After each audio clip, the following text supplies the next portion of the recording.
Welcome to this special and last episode of Men Watch. Bienvenue dans ce dernier numéro spécial de l'année 2025 de votre émission depuis Washington. À cette occasion, nous vous proposons une série d'échanges courts avec les membres de l'équipe de l'émission alors que nous arrivons au terme de cette année riche en événements. Quels enseignements tirés de l'année écoulée, quels résultats l'émission depuis Washington a-t-elle permis d'atteindre et quelles perspectives se dessinent pour l'année à venir, autant de questions auxquelles nous tenterons de répondre à travers une analyse politique approfondie fondée sur la solidité et la profondeur du partenariat maroco-américain. En ce début d'année, nous adressons nos vœux les plus sincères à tous nos téléspectateurs au Maroc et aux États-Unis, puissent les mois à venir être porteurs de paix, de bonheur et de prospérité pour tous. En cette période de célébration, il est également essentiel d'avoir une pensée pour celles et ceux qui ont consenti le sacrifice ultime pour garantir notre sécurité et notre stabilité. À ce titre, nous présentons nos plus sincères condoléances aux familles des membres de la Garde nationale américaine, tragiquement disparus lors de l'attaque qui a coûté la vie à 2 d'entre eux, à proximité de la Maison-Blanche. Nos pensées accompagnent également la famille de Sarah Beckstrom, citoyenne américaine tombée dans l'accomplissement de sa mission au service de la sécurité de la capitale des États-Unis. Dans cet épisode, nous reviendrons brièvement sur les grands enjeux et priorités qui structurent le programme au cours de l'année à venir.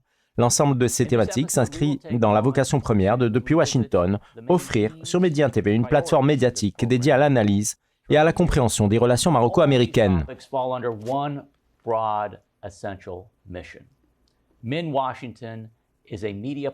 Notre approche commence par la question marocaine, se prolonge par son pendant américain et s'élargit aux problématiques communes qui rapprochent nos deux nations amies.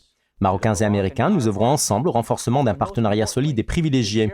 En tant que journalistes, analystes, décideurs et experts, nous prenons régulièrement le temps de dresser un bilan de nos actions dans l'objectif constant d'apporter des réponses plus efficaces et à plus fort impact. J'ai aujourd'hui l'honneur d'être entouré des piliers de cette émission, nos chroniqueurs basés à Washington, Chris Lapetina, George Landrit et Ryan Ekstrom. Nous tenons également à saluer le travail remarquable de notre correspondante Chorouk Diab, de notre correspondant à la Maison-Blanche, Adel Dessouki, ainsi que de l'ensemble de l'équipe de production dirigée par le talentueux réalisateur et producteur Mohamed Saïd El-Wafi, dont l'engagement est un élément clé pour le succès de cette émission. Nos remerciements vont enfin à tous les professionnels de la régie et de la production qui œuvrent chaque semaine avec rigueur et passion. Alors avant d'entamer notre discussion, je vous propose de marquer une pause et de découvrir ensemble le reportage suivant.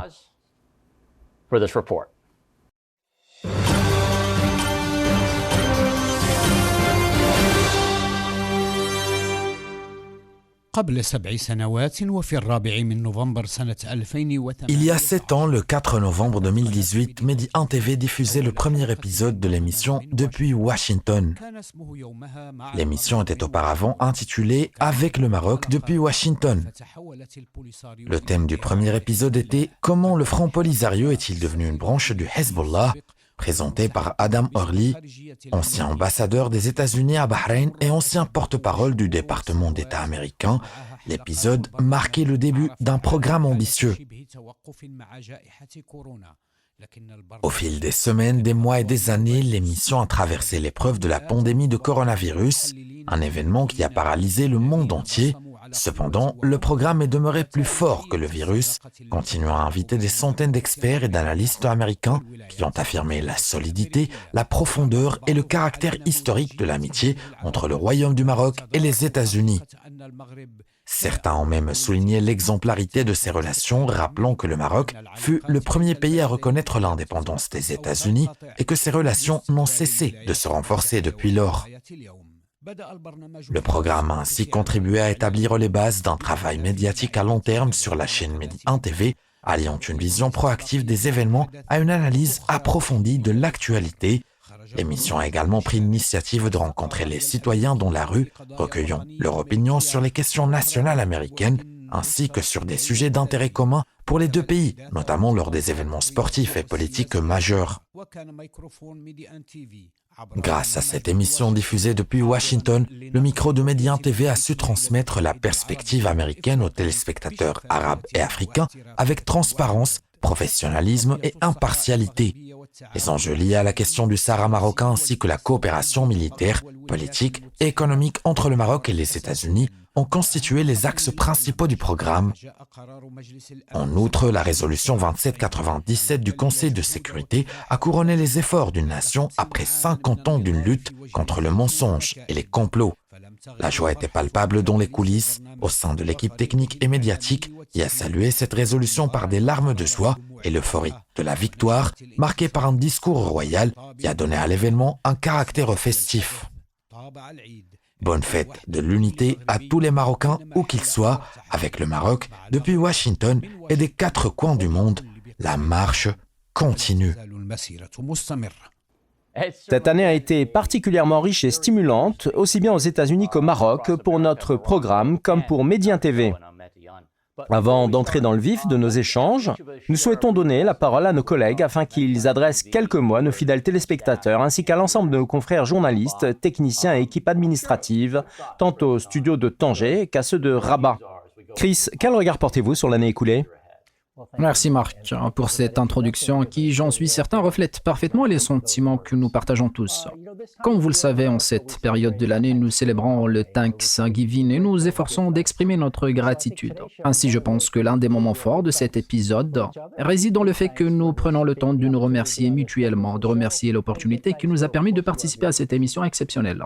Ryan Ekstrom, vous avez récemment rejoint l'équipe de l'émission et vous incarnez cette nouvelle génération de journalistes. À l'aube de la nouvelle année, nous serions heureux de connaître votre regard, vos impressions et vos perspectives pour la suite. Tout d'abord, permettez-moi d'exprimer ma profonde gratitude, car je me considère véritablement privilégié. Mon entrée en fonction coïncidait avec une semaine marquée par des développements significatifs dans les relations américano-marocaines, notamment avec l'adoption de la résolution des Nations Unies concernant la question du Sahara marocain. J'ai pu observer de manière personnelle la joie palpable au sein de l'équipe lorsqu'elle a constaté qu'une étape cruciale venait d'être franchie dans la résolution de cette problématique. Ce fut un départ particulièrement prometteur parmi nous, Ryan. Nous vous remercions chaleureusement de nous avoir rejoints et de faire désormais partie intégrante de notre grande famille professionnelle. Georges, vous êtes l'un des chroniqueurs historiques de ce programme et vous en assurez également la présentation à certaines occasions. Alors, quels vœux souhaitez-vous formuler à l'occasion de cette nouvelle année ? Je considère cela comme une véritable bénédiction dans la vie. Je participe à ce programme parce que je vois le Maroc comme l'un des plus anciens et des plus fidèles amis de l'Amérique.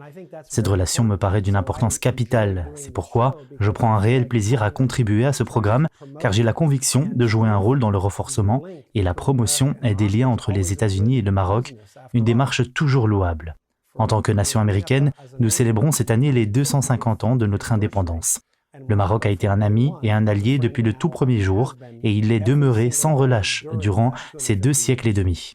Si nous ne reconnaissons pas et ne valorisons pas cette amitié, il est grand temps de nous éveiller et de réaliser que le Maroc est un véritable ami car nous partageons des valeurs communes et des enjeux importants. Il est désormais essentiel de nous assurer que cette amitié soit solidement renforcée. Merci Georges. Shorouk, vous avez rejoint notre équipe en qualité de correspondante spécialisée dans les grands dossiers de l'émission. Grâce à vos reportages approfondis et rigoureux, vous permettez à nos téléspectateurs de suivre avec clarté et pertinence l'actualité, aussi bien aux États-Unis qu'au Maroc. Quels vœux souhaitez-vous formuler ? Nous serions heureux que vous partagiez vos réflexions avec nous. كل عام وأنت طيب أيضا مارك وبالفعل هذا هو ميكروفون ميديان تي في. Bonne année Marc, j'ai eu l'honneur de collaborer avec la chaîne de Médien TV. في هذه القناة وأرسل تحياتي وتمنياتي الطيبة والجميلة. Je souhaite adresser mes vœux de nouvel an à tous nos collègues de Médien TV ainsi qu'au peuple marocain, dont la grandeur et la dignité méritent un profond respect, une admiration sincère et une bonté infinie. J'aimerais également adresser mes félicitations les plus sincères à Sa Majesté le roi Mohamed VI à l'occasion du Nouvel An, lui souhaiter une excellente santé, de nouveaux progrès et de nombreux succès. Merci Shorouk. Nous donnons à présent la parole à notre correspondant à la Maison-Blanche, Adel Dessouki. Adèle, tout au long de l'année écoulée, vous avez assuré avec rigueur et régularité la couverture des événements marquants à Washington, notamment à la Maison-Blanche et dans ses environs. Alors quel regard portez-vous sur cette année et quels sont vos vœux pour l'année à venir ? Merci Marc. En effet, l'année 2025 a été marquée par de nombreux événements significatifs, jalonnés de victoires et de réalisations notables pour la politique marocaine, notamment avec l'adoption de la résolution du Conseil de sécurité concernant le Sahara.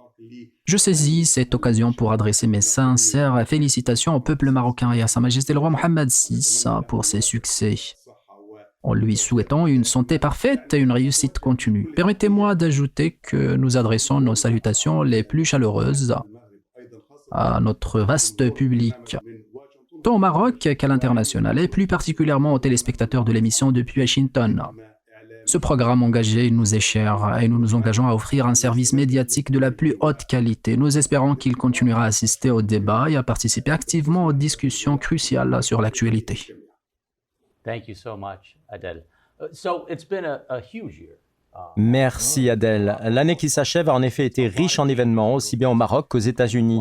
Elle a été marquée par de nombreuses évolutions et transformations, en particulier ici à Washington, D.C. J'en profite également pour saluer l'ensemble de nos téléspectateurs. Merci à tous de nous suivre. Votre fidélité nous est précieuse et nous en sommes profondément reconnaissants. Et puisqu'il est question de fidélité et de continuité, tournons-nous à présent vers notre chroniqueur Chris Lapetina. Chris, voilà maintenant 7 ans que le premier numéro de cette émission a été diffusé sur Médian TV. À vos yeux, quels sont les accomplissements les plus marquants? Et selon vous, quel est le secret de cette collaboration durable et de cette amitié maroco-américaine qui nous permet de proposer semaine après semaine un programme d'une telle qualité? Ah bon Marc, aux États-Unis, le chiffre 7 est souvent perçu comme un symbole de chance. Et je crois que cette 7e année depuis le lancement de notre programme constitue en effet un chiffre porteur de chance pour nous, en partie en raison des événements auxquels rien n'a fait allusion. De nombreux événements se sont déroulés, permettant ainsi aux téléspectateurs de découvrir Washington sous un nouveau jour. Pourquoi notre relation est-elle si essentielle? Parce que ce que chacun de nous apporte à l'autre renforce notre partenariat et consolide l'amitié entre nos deux nations. Comme l'a souligné Georges, cette relation s'étend sur plus de 2 siècles et cette année, nous poursuivons le chemin tracé par tout ce qui a contribué à notre progression commune. Nous sommes convaincus que les événements positifs survenus entre le Maroc et les États-Unis cette année établiront les fondations d'une amitié qui pourrait perdurer pendant un siècle. Georges, vous avez su mettre en lumière avec beaucoup de justesse, notamment à travers votre message de félicitations particulièrement émouvant, l'histoire singulière et durable qui unit les États-Unis au Maroc depuis près de 2 siècles, faisant de ce partenariat l'un des plus anciens de l'histoire américaine. À l'approche du 250e anniversaire de l'indépendance américaine, nous participons tous deux à ce programme depuis ses débuts, aux côtés de l'ancien ambassadeur Adam Early. Je vous invite à présent à partager votre analyse de l'évolution des relations maroco-américaines. Quelles avancées majeures ont marqué l'année écoulée et quelles perspectives entrevoyez-vous pour l'année à venir dans le cadre de ce partenariat stratégique?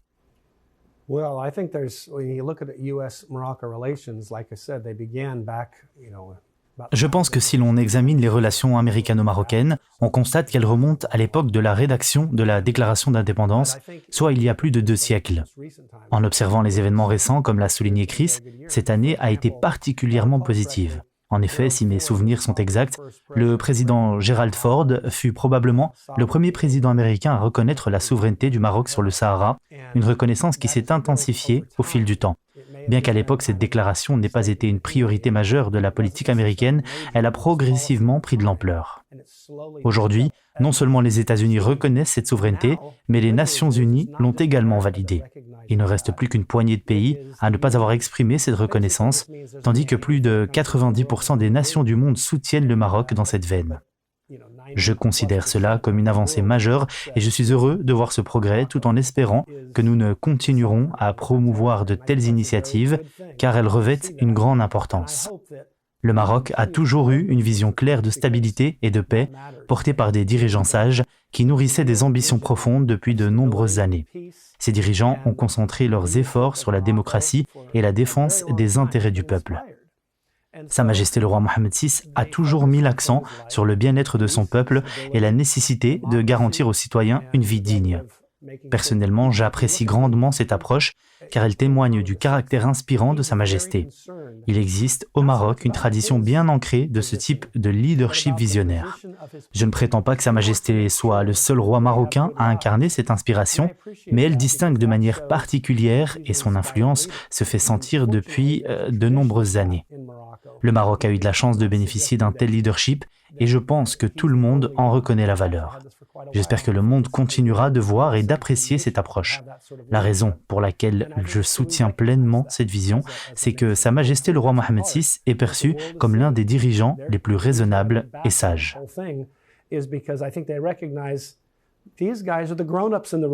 Yeah, absolutely. Ryan, nous sommes ravis de vous accueillir parmi nous aujourd'hui. Je me souviens que votre toute première participation à l'émission coïncidait avec un moment clé, celui du vote au Conseil de sécurité. Il y en a à peine, peu auraient imaginé un tel scénario au sein du Conseil. Un vote marqué par un large consensus où l'ensemble des membres ont soit soutenu la position du Maroc, soit se sont abstenus sans qu'aucune voix ne s'y oppose. Cet épisode a constitué un tournant majeur en confortant de facto la position marocaine sur la question du Sahara. Votre contribution a été déterminante dans la réussite de cette édition et nous vous en remercions. Pouvez-vous revenir sur cette expérience, nous expliquer l'approche que vous avez privilégiée pour aborder ce débat et nous dire comment vous avez affiné votre manière de communiquer tant à l'adresse du public marocain que de nos invités? What's going on? Well, sure. I'll say that my understanding, my knowledge of Morocco. Avant de commencer ce programme, je dirais que ma connaissance du Maroc se limitait principalement à l'histoire riche et profonde des relations entre nos deux pays. Cependant, au fil des épisodes, ce que j'ai véritablement découvert, ce n'est pas seulement la longévité de cette relation, mais surtout sa solidité et sa pérennité. Ce qui est particulièrement remarquable dans le traité de paix et d'amitié entre les États-Unis et le Maroc, ce n'est pas uniquement qu'il ait été signé depuis longtemps, mais qu'il demeure à ce jour le plus ancien traité diplomatique encore en vigueur. Grâce à cette émission, j'ai pu observer, comme jamais auparavant, à quel point les États-Unis attachent de l'importance à leur relation avec le Maroc. Il a également été frappant de constater le rôle majeur joué par Washington dans le soutien et la promotion de la résolution des Nations Unies visant à enfin résoudre ce conflit de longue date concernant le Sahara marocain.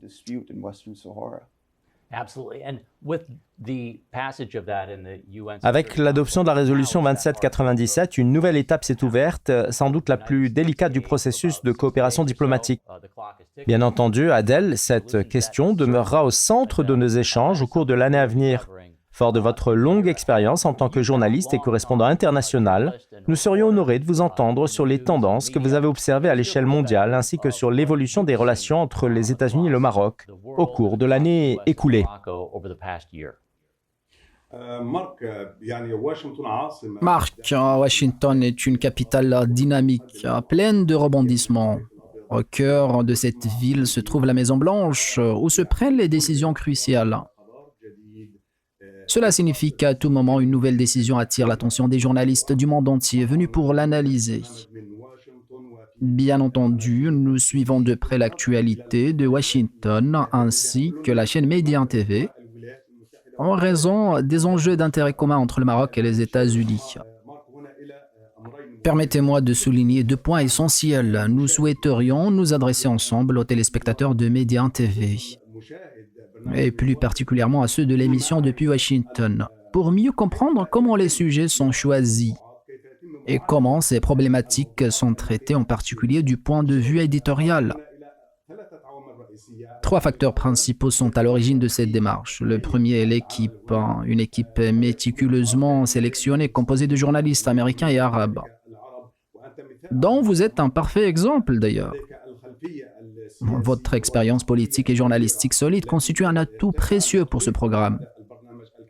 Nous invitons également des experts reconnus ainsi que des anciens et actuels responsables, des analystes politiques et stratégiques afin d'aborder ces sujets de manière transparente. Enfin, derrière tout se trouve un homme, Mohamed Saïd El Wafi, qui supervise chaque aspect de sa réalisation. Il consacre parfois plus de 14 heures par jour pour s'assurer que l'émission soit diffusée dans les meilleures conditions possibles. et pour répondre aux attentes de nos téléspectateurs. Merci Adel. Je vais à présent me tourner vers Shourouq. Vos reportages constituent une réelle valeur ajoutée pour notre émission en l'enrichissant d'analyses et d'informations de grande qualité. À ce titre, en quoi votre participation a-t-elle contribué à l'évolution de votre parcours professionnel et de votre expérience dans le domaine des médias? هو سؤال كبير يا مارك. C'est une question importante, Marc. En toute sincérité, j'ai passé 15 ans dans le secteur de l'information, principalement dans la présentation à la radio et à la télévision. Cependant, travailler depuis la capitale des décisions politiques, Washington, représente une toute autre expérience. Cela diffère profondément, tant en termes de contenu que de mise en œuvre. Nous sommes ici, dans un studio au cœur de la capitale américaine, et sortir de ce studio nous permet de voir de nos propres yeux les lieux de prise de décision mondiaux. Nous avons sous les yeux la Maison-Blanche, le Congrès américain et d'autres centres de pouvoir essentiels.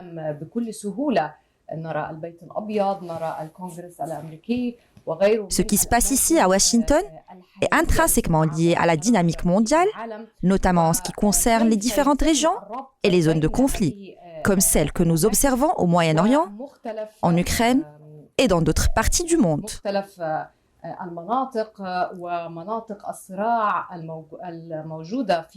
La guerre en Ukraine, par exemple, est un sujet central, tout comme les décisions prises dans ce contexte particulier.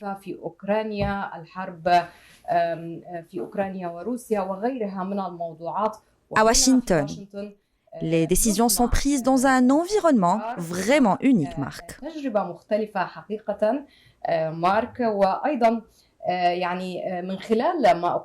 D'ailleurs, mes reportages regroupent des informations essentielles sur les sujets traités dans chaque épisode de l'émission, tout en offrant une analyse complémentaire, en plus des perspectives partagées par nos invités et collègues lors de la préparation de l'émission.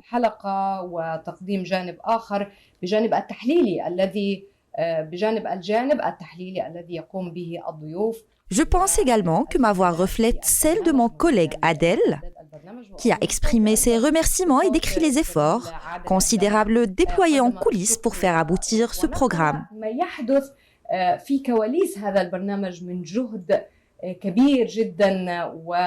Nous saisissons aussi cette occasion pour remercier le producteur et réalisateur de l'émission, Mohamed Saïd Al-Wafi, qui est bien plus qu'un simple producteur pour nous tous. Il est aussi un véritable frère et nous travaillons tous ensemble, main dans la main, pour faire de ce programme un succès. Merci Shourouq. Abordons à présent l'un des dossiers les plus sensibles et déterminants des relations entre les États-Unis et le Maroc, la question du Sahara marocain et la résolution 2797 du Conseil de sécurité. Comme vous le savez, j'ai à plusieurs reprises exprimé mes réserves à l'égard des Nations Unies, que je perçois parfois davantage comme un espace de débat sans fin que comme un véritable organe décisionnel. La proposition marocaine est inscrite à l'agenda onusien depuis 2007 et attendait qu'une administration américaine telle que celle de Donald Trump lui accorde enfin l'attention nécessaire pour faire avancer le dossier. Chris, dans quelle mesure avez-vous été surpris de voir parvenir un consensus et adopter cette position par le Conseil de sécurité?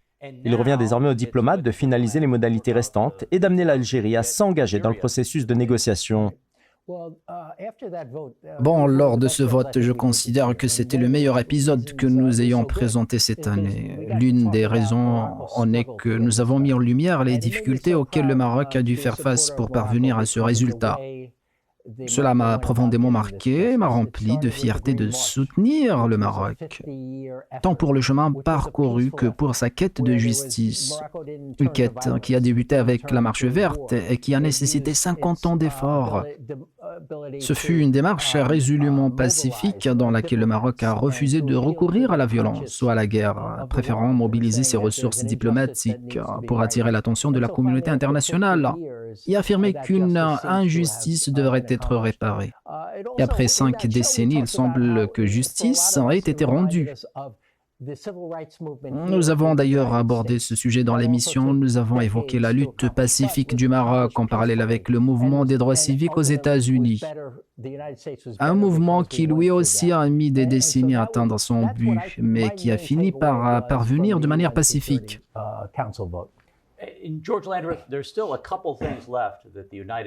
George Landrit, certaines initiatives restent dans les mains des États-Unis et pourraient, voire devraient être envisagées, notamment la désignation du Front Polisario comme organisation terroriste. Comme vous le savez, Washington a récemment classé plusieurs entités liées au cartel de la drogue parmi les organisations terroristes en raison de leur activité persistante au Venezuela. Selon vous, pour quelles raisons l'administration américaine n'a-t-elle pas encore appliqué cette même qualification à l'encontre du Polisario?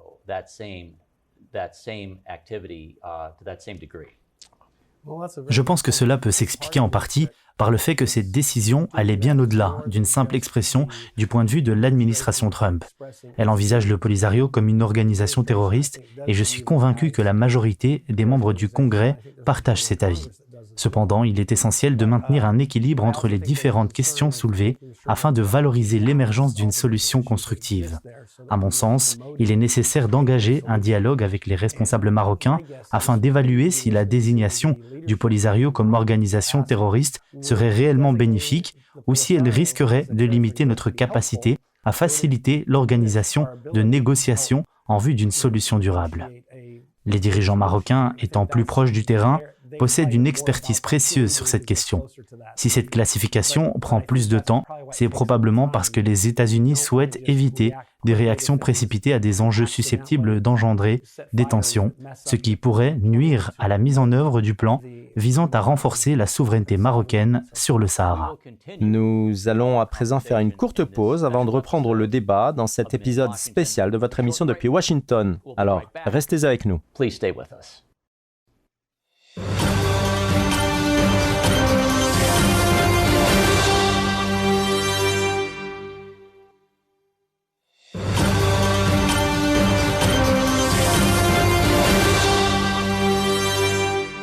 Well, again, Happy New Year and welcome back to the second part. Chers téléspectateurs, bonne année et bienvenue dans la seconde partie de votre émission depuis Washington. Nous reprenons notre échange avec nos trois chroniqueurs pour analyser l'année 2025, une période marquée par de profonds bouleversements et une forte instabilité.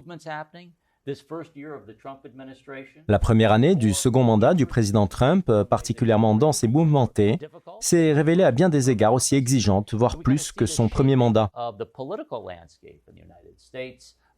Nous assistons aujourd'hui aux prémices d'une recomposition du paysage politique américain. Malgré des résultats électoraux décevants lors de certains scrutins locaux, notamment en Virginie, au New Jersey et à New York, la ligne politique du président Trump est restée relativement constante. L'enjeu actuel consiste désormais à anticiper ce que pourrait réserver l'année 2026. J'aimerais vous demander à chacun d'entre vous comment vous appréciez l'action du président Trump et quels domaines, selon vous, appellent des améliorations. Je vais vous demander d'être précis dans votre appréciation. Alors, Chris, je vais commencer avec vous. Quel est votre point de vue? Marc, il est crucial que nos téléspectateurs gardent à l'esprit que nous sommes une nation profondément divisée. En conséquence, certains Américains seront enclins à attribuer un A au président Trump, tandis que d'autres lui accorderont une note catastrophique, chacun soutenant fermement son évaluation. Toutefois, la majorité des Américains se situeront quelque part entre ces deux extrêmes. Et certains ne seront même pas en mesure de formuler un jugement clair à ce sujet pour l'instant. Voilà donc la réalité actuelle. Le président mérite soit une note parfaite, soit une note désastreuse, soit une évaluation plus nuancée. Chris Lapetina, je vous demande néanmoins de vous prononcer et de nous livrer une évaluation concrète, par exemple sur le volet de la politique étrangère.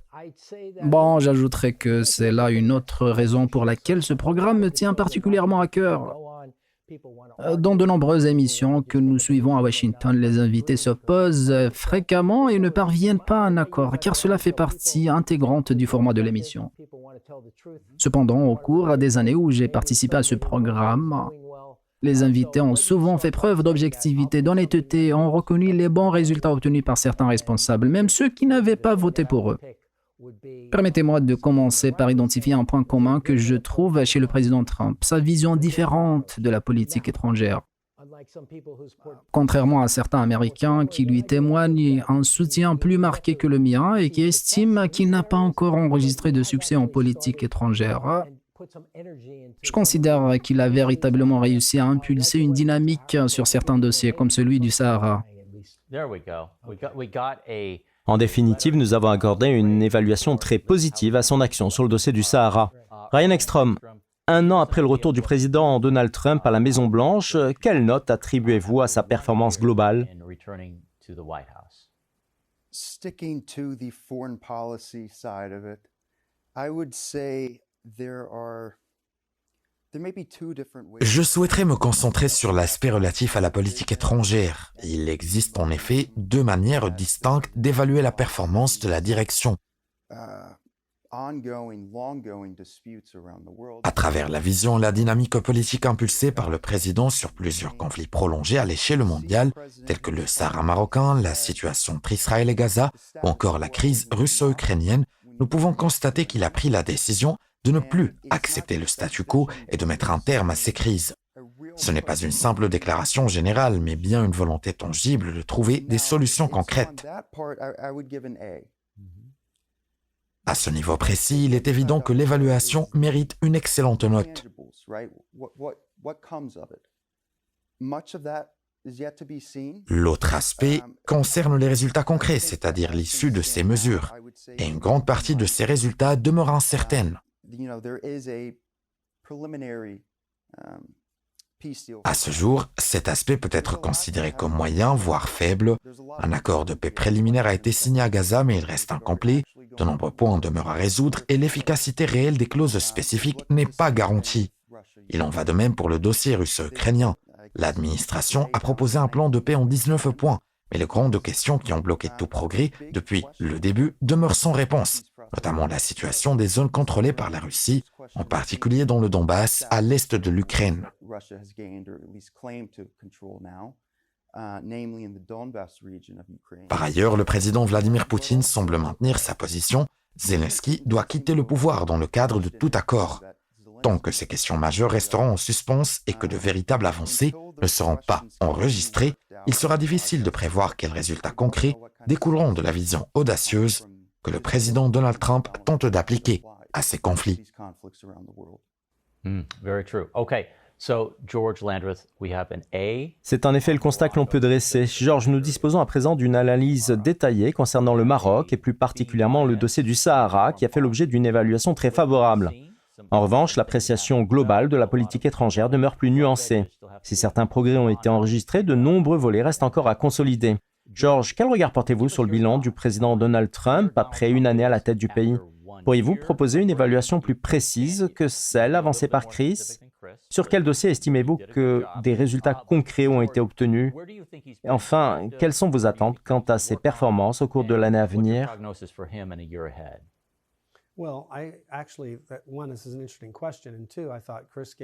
Une question pertinente. Tout d'abord, je pense que Chris a fourni une analyse juste en décrivant les grandes tendances aux États-Unis. Cependant, il reste difficile de cerner exactement ce que ressent le citoyen américain moyen. Ce que l'on sait en revanche, c'est qu'il existe des groupes d'Américains qui désapprouvent fermement les actions du président, tandis que d'autres les soutiennent vigoureusement. Je crois que Ryan a également soulevé des points cruciaux. En ce qui concerne la politique étrangère, je partage les opinions de Chris et de Ryan, car je pense que de nombreux aspects positifs commencent à émerger. Toutefois, une évaluation favorable de la performance de Trump est justifiée, mais elle pourrait être révisée à la hausse ou à la baisse, étant donné que les résultats concrets ne sont pas encore pleinement matérialisés. Je crois que la réponse à la guerre menée par la Russie contre l'Ukraine aurait dû être immédiate, avec l'imposition de sanctions sévères et des mesures punitives à l'encontre de la Russie. Cela aurait envoyé un message fort au régime totalitaire, désireux d'attaquer leurs voisins, leur signifiant que la communauté internationale est unie et que nous ne tolérerons pas qu'ils tirent profit de leurs échanges commerciaux avec nous, mais qu'ils en subiront les conséquences. L'Amérique aurait dû réagir rapidement et vigoureusement en mettant une pression constante sur Poutine, car à mon sens, c'est un homme malfaisant, motivé uniquement par le profit, tout en continuant à massacrer des innocents. Nous devions l'empêcher de poursuivre ainsi. C'est pourquoi j'aurais souhaité que des mesures plus immédiates aient été prises sur ce dossier. Néanmoins, je pense que la décision du président Trump concernant le Sahara a été une initiative excellente, un geste fort de soutien. Je suis totalement en accord avec lui. Il y a encore beaucoup à évaluer, mais bien que le processus ne soit pas totalement abouti, nous allons dans la bonne direction.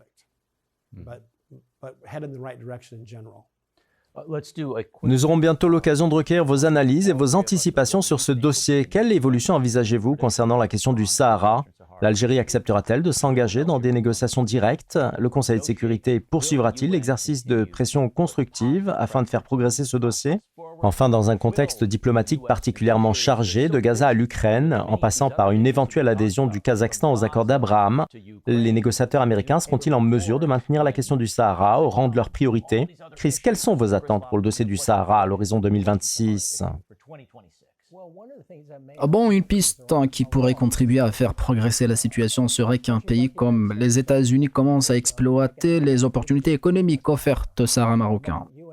Marc et moi avons abordé ce sujet à plusieurs reprises dans l'émission. C'est d'ailleurs pour cette raison que les Américains sont venus nous consulter, en nous demandant comment nous pourrions tirer parti de la coopération économique croissante entre les États-Unis et le Maroc. Je suis convaincu que si nous commençons à capitaliser sur les opportunités économiques existantes, même avant la signature d'un accord définitif sur le Sahara, cela facilitera les progrès. Ma prédiction optimiste pour l'année à venir est que les États-Unis en particulier commenceront à reconnaître et à saisir les opportunités économiques offertes par le Sahara marocain. Le transport maritime, les échanges commerciaux, le tourisme ainsi que d'autres secteurs stratégiques sont directement concernés. Si cette dynamique se poursuit, l'économie pourrait effectivement devenir un levier majeur capable d'orienter la diplomatie dans la même direction. Ryan, selon vous, quelle devrait être la prochaine étape ? Nous avons déjà observé que des pays tels que la France, l'Espagne et d'autres ont clairement exprimé leur soutien au Maroc sur la question de la souveraineté. Estimez-vous que des initiatives supplémentaires seront engagées afin d'aboutir à une solution durable et opérationnelle ?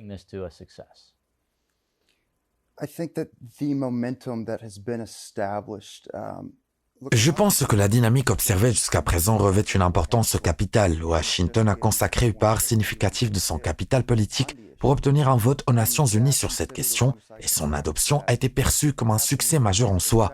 Il semble donc que l'administration américaine soit désormais déterminée à poursuivre sur cette voie jusqu'à son aboutissement, en incitant l'Algérie à rejoindre les négociations afin de parvenir à une véritable solution.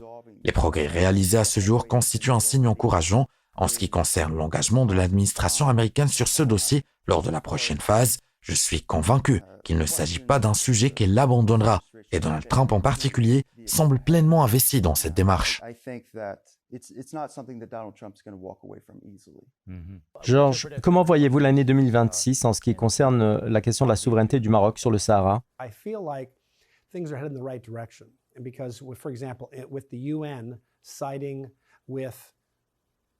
J'ai le sentiment que les choses évoluent dans la bonne direction. Par exemple, le soutien des Nations Unies au Maroc est d'une importance capitale. Il semble que le monde se dirige vers la voie tracée par le Maroc, qui est désormais perçu comme le défenseur du bien. Cependant, ce qui semble plus complexe et pourrait prendre davantage de temps que nous le souhaiterions, car nous aspirons tous à une solution immédiate, voire dès aujourd'hui, est lié au fait que l'Algérie, malheureusement alliée à la Russie et à l'Iran, privilégie l'instabilité et la propagation des conflits à l'échelle mondiale qu'ils perçoivent comme un moyen d'en tirer parti. En revanche, la majorité des nations à travers le monde reconnaissent que la paix, la prospérité et le progrès sont bénéfiques pour tous. J'espère que des hommes d'affaires et des institutions économiques américaines seront prêts à investir dans la croissance économique afin que le Royaume du Maroc et son Sahara en bénéficient et que les investisseurs américains en profitent également. L'économie représente en effet une situation gagnant-gagnant, comme Chris l'a justement souligné, et je suis pleinement d'accord avec lui.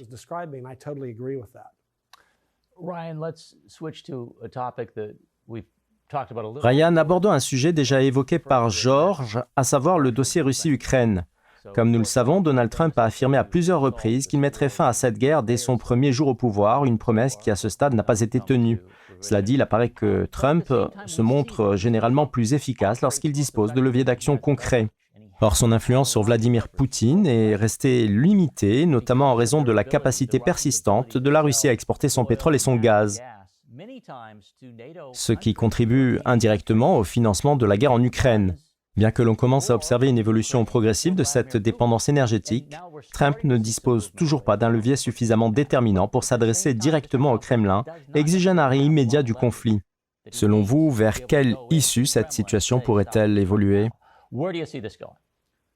So the leverage that Donald Trump so desperately seeks, be it restricting Russia's finances. Les tactiques de pression que Donald Trump cherche à mettre en œuvre, notamment la restriction des ressources financières de la Russie, comme en témoignent les sanctions imposées aux deux plus grandes compagnies pétrolières russes, reposent sur l'idée qu'il existe un seuil, un prix, susceptible de convaincre Vladimir Poutine que ce conflit ne vaut plus la peine d'être poursuivi. Cependant, je ne crois pas que cette approche corresponde à la mentalité de Poutine.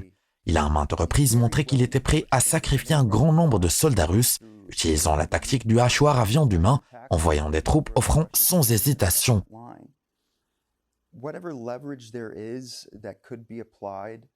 Par conséquent, toute pression, qu'elle soit positive ou négative pour Trump, n'a plus de véritable clarté quant à sa capacité à induire un changement à Moscou, ni à contraindre le Kremlin à réévaluer sa position et ses objectifs.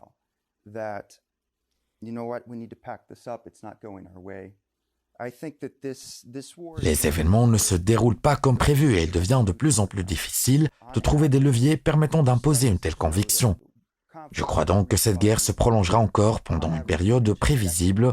Des études montrent que les conflits d'une durée d'un an ont tendance en moyenne à durer une décennie. Malgré les célébrations et les rencontres diplomatiques, rien ne laisse supposer que le président Trump perçoive chez Poutine une volonté réelle de mettre fin à ce conflit. Au contraire, ces derniers mois, Poutine a intensifié ses actions militaires contre l'Ukraine, obtenant des gains modestes mais significatifs sur le terrain, des avancées qui risquent de rendre tout règlement futur encore plus complexe. Absolument. Chris, vous êtes un ancien marine et vous avez servi notre pays. Cette année a été marquée par un événement particulièrement tragique survenu à quelques pâtés de maison de la Maison-Blanche. Un citoyen afghan y a mortellement attaqué un membre de la garde nationale de Virginie-Occidentale et gravement blessé un autre. Ce jour-là, nous étions en contact et vous m'aviez sollicité afin d'obtenir des informations alors que nous cherchions tous à comprendre les circonstances exactes de l'incident. Pour ma part, je me trouvais à proximité immédiate du lieu, à environ 2 rues, et j'ai vu les forces de l'ordre affluer massivement sur les lieux. Une scène véritablement saisissante et inquiétante. Quelles ont été vos premières réactions à la suite de cet événement, notamment concernant la réponse de l'administration Trump?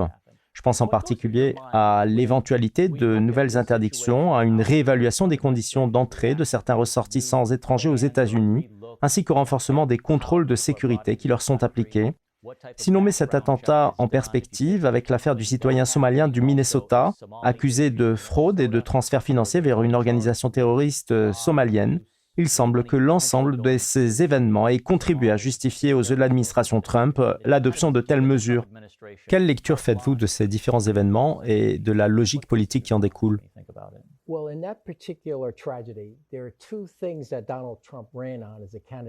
Bon, concernant ce tragique incident, 2 aspects de la campagne présidentielle de Trump se sont heurtés de manière frappante. Le premier concerne l'immigration, qui s'opposait directement à la politique d'immigration mise en place par Biden pendant la pandémie de coronavirus.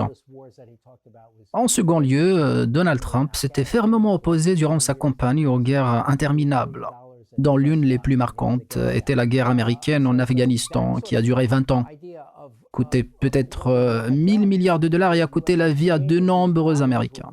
C'est dans ce contexte que Donald Trump a mis en lumière les conséquences de la guerre en Afghanistan et les problèmes engendrés par les Afghans, contredisant ainsi son affirmation selon laquelle il était impératif de mettre fin à cette guerre. Cette contradiction met en évidence la complexité de ces questions, soulignant l'importance de comprendre les différences fondamentales sous-jacentes, au-delà des simples déclarations politiques. George, nous assistons à une intensification des actions américaines à l'encontre du Venezuela. Celles-ci vont du bombardement de 2 navires accusés de transporter des stupéfiants vers les États-Unis à la désignation d'un cartel comme organisation terroriste, sans oublier la mise à prix de la tête de Nicolás Maduro. L'ensemble de ces mesures est désormais engagé. Dans ce contexte, comment évaluez-vous l'état des relations entre les États-Unis et le Venezuela et quelles perspectives envisagez-vous pour l'évolution de la situation à moyen terme?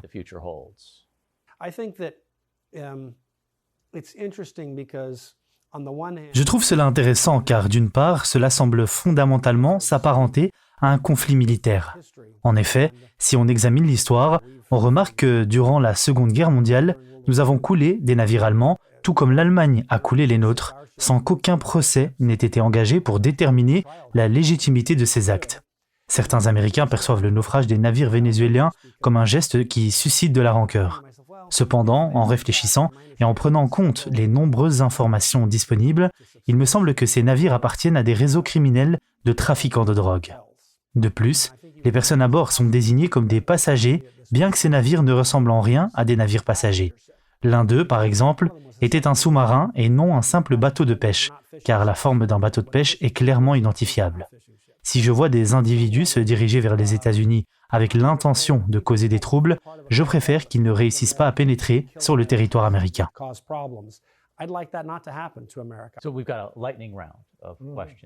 Très bien, je vais à présent vous poser une série de questions brèves, successivement. Pour commencer, Chris, quelles ont été, selon vous, les évolutions les plus inattendues sur la scène internationale et en matière de politique étrangère au cours de l'année écoulée?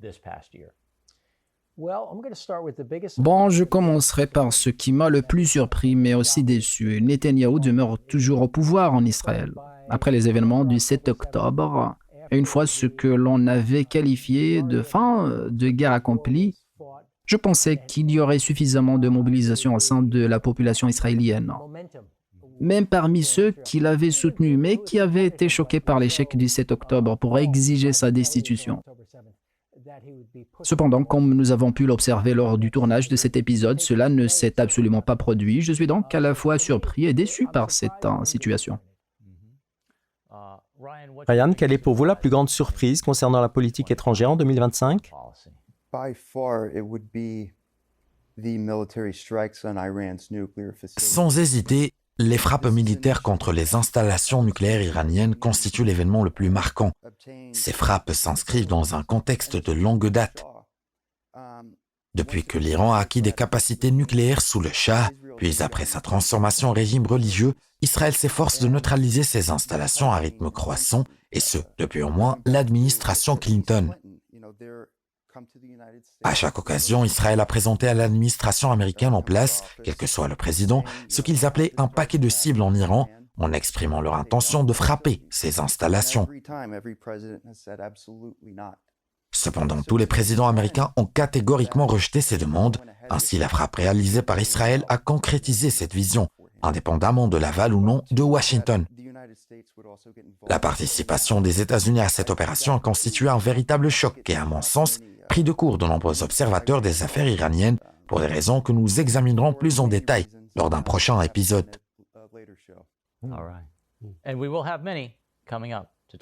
Nous reviendrons sur ce sujet. Georges, quelle est pour vous la plus grande surprise en 2025?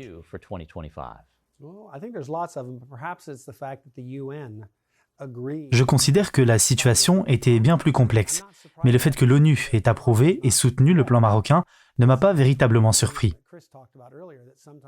Toutefois, comme l'a souligné Chris, l'ONU est parfois lente à prendre les décisions appropriées et il arrive qu'elle commette des erreurs. Cependant, de manière étonnante, elle a pris la bonne décision cette fois-ci. À mon sens, cela constitue un signe positif, reflétant une clarification progressive de la situation. Si les Nations Unies avaient été indécises à hauteur de 40 ou 60%, elles n'auraient pas pris cette décision. Mais lorsque j'ai eu la certitude absolue qu'une des parties avait raison à 100% et que l'autre partie n'avait aucun fondement à 0%, j'ai perçu cette décision comme étant la bonne. Cette issue m'a surpris car je ne m'y attendais pas, mais je suis reconnaissant car elle ravive l'espoir d'une solution viable lorsque la communauté internationale soutient le bon camp et résiste aux distractions extérieures. À bien des égards, le fait qu'il soit parvenu à un accord constitue une réelle surprise. Passons maintenant à l'exercice des prévisions. Comme Georges l'a indiqué, il n'est pas particulièrement enclin à se livrer à ce type d'exercice, mais aujourd'hui, je vous invite tous les deux à jouer le jeu. Et nous reviendrons sur ces prévisions l'année prochaine, qu'elles se vérifient ou non. Chris, vous disposez de 30 secondes. Mon plus grand espoir réside dans la négociation d'un accord de paix par les États-Unis, qu'il s'agisse d'une résolution entre le Maroc et l'Algérie, d'un règlement à Gaza aboutissant à la création d'un État palestinien indépendant, ou encore d'un accord de paix entre la Russie et l'Ukraine. Je suis convaincu qu'au moins l'un de ces accords se concrétisera. Ryan, vos prédictions? Je demeure optimiste et convaincu que les choses peuvent évoluer favorablement. J'espère également que Donald Trump, comme je l'ai évoqué précédemment à propos de l'accord nucléaire iranien, saura faire progresser les négociations en vue d'un nouvel accord. Après la signature du plan d'action global commun par ses prédécesseurs, Trump a affirmé avoir obtenu un accord bien plus avantageux. Et jusqu'à présent, l'autre partie n'a pas démontré une volonté suffisante pour parvenir à un nouvel accord. Cependant, je crois qu'une véritable opportunité se présente pour réexaminer les questions en suspens et établir un cadre clair qui puisse orienter la trajectoire nucléaire dans la phase à venir. Georges, que prédisez-vous?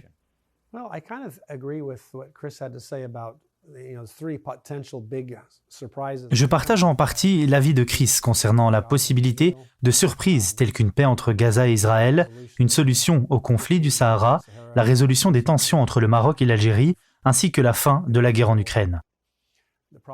Je pense que la réalisation de ces événements serait positive, mais je demeure incertain quant à la faisabilité de ces trois scénarios.